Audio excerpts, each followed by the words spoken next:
Hi everybody, welcome back to the kitchen table. We're going to work in our reading workbooks today. So please get your workbooks and a pencil and give me a thumbs up when you're ready to roll. Frankie's ready. Okay, we're going to open up to page 200. We're going to start on that page. Actually, no, I lied. We're going to start on page 198. Okay, now, this one says classifying and categorize. Word bank. It says read the words in the word bank and then write each word above in the best category. Do these words belong under fairy tales, characters in fairy tales, or characters in real life? I don't know about you, but I was looking at this list and I think that some of them can go in both. But let's go for the really obvious ones. Where would fairy godmother go? Has to go under fairy tale.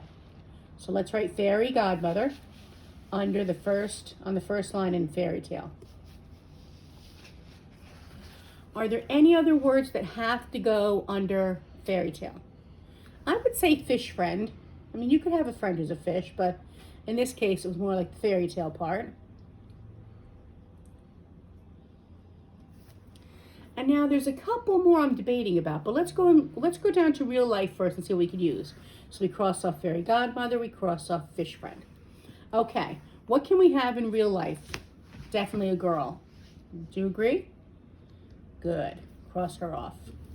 I have stepsisters. I know some of you do too. So let's put them under the real life. They could also be in fairy tales, just like they were in both Cinderella and Yan Shi. So they could go in either category, but we're going to put them under real. All right, what about a king? Well, some places have kings. They're real. We see them more often in fairy tales, but there are real kings. I don't know if it'd be my story, but what about, we'll put the king under real, because it's a real person. And the same thing with a prince. There really is a prince, even though I don't know anybody who's a prince, but there's Prince Charles and all those other princes out there. All right. So that leaves us with wise old man and traveler. Okay. I think personally that both of those could go in either place, but let's go with the wise old man under fairy tales. But I know some wise old men. I'm sure you do too. And traveler would be our last word under the real characters. Now, some of those could be switched. I agree 100%. Okay. Then you're going to want to page 199. Now, you guys know how to do this. But you know what? Take your time and read the clues. When I was checking yesterday's classwork, a lot of people didn't read the second clue. It said started with the letter, and they didn't even pick a word that started with that letter. So take your time and make sure you read the words.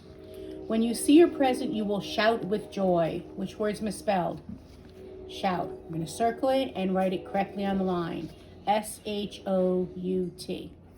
Okay. Number 2. Is that a stuffed mouse? Mouse is not spelled that way. Circle it. And how do we spell mouse? M-O-U-S-E. Right. Okay, you guys can finish this on your own. This is pretty easy. All right, let's look at page 200. Now on page 200, we're looking at irregular verbs. We've talked about those before.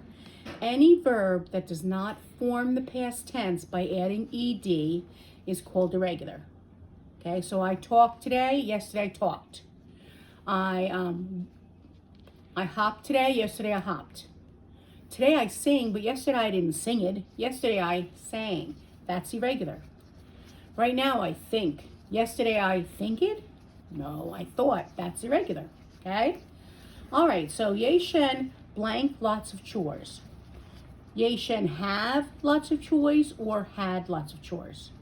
Since it's the past tense, we have to use had. Because have is happening in the present tense. I have a pen. You have a book. It's happening now. Okay? Number 2, she blank her work well.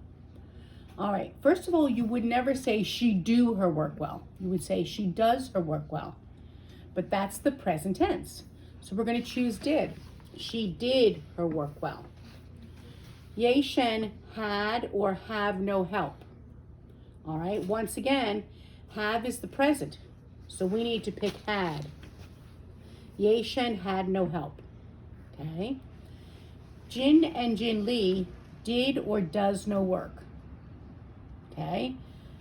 It would first of all, if it was Jin and Jin Lee, it would have to be do no work in the present, but we're not going to pick that. We're going to pick did because that's the past tense. But all of those past tense words did not form the past by adding ed. Okay, great.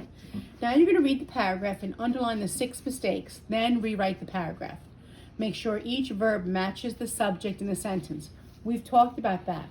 Pick your subject, then choose your verb. Okay, if it's a plain verb, we need S or ES. Watch the tense. Long ago, Ye Shen have a hard life. Well, she didn't have a hard life, she had. So we're going to put that on the line where it should be. Okay, you're going to find the words and then rewrite the paragraph. All right, let's look at page 201. Now, this is connecting to writing. We know that there are weak ways to write things and stronger, more interesting, vivid way to write things. The slippers belonged to Ye Shen were silk. Okay? Ye Shen's slippers were silk. Why should I say the slippers belonging to? That sounds kind of awkward, doesn't it? Let's use our possessive noun. Ye Shen's apostrophe S slippers were silk. The advice of the old man. Now, we don't really speak that way, do we? I would say, please hand me the pencil, Frankie. No, please hand me Frankie's pencil. So the old man's, M-A-N, apostrophe S, advice was good. Remember, every possessive noun has to have an apostrophe, okay? All right, the eyes belonging to the fish. You don't have to rewrite the whole sentence, just write the word on the line. So the eyes belonging to the fish would be the fishes. Now, write the word fish, F-I-S-H, add your apostrophe, and then put your S, the fish's eyes, okay? Number 2, the stepmother of Yen Shen.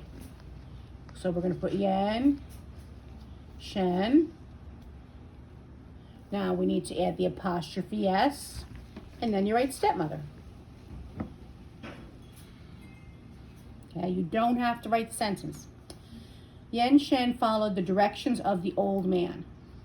So old man's, so write old man first. Always write the noun first before you put the apostrophe S, okay? Then we write apostrophe S and we write directions. And the men of the king. So they're the king's, king, and then apostrophe S, king's men. Okay, you're going to go back and finish the 2 pages we didn't finish, and you're also going to do some more about possessives in your Voyages book. You're going to work on pages 52 and 53, and please send those to me as your exit card. All right, I'll see everybody in Zoom class today. Have a great day.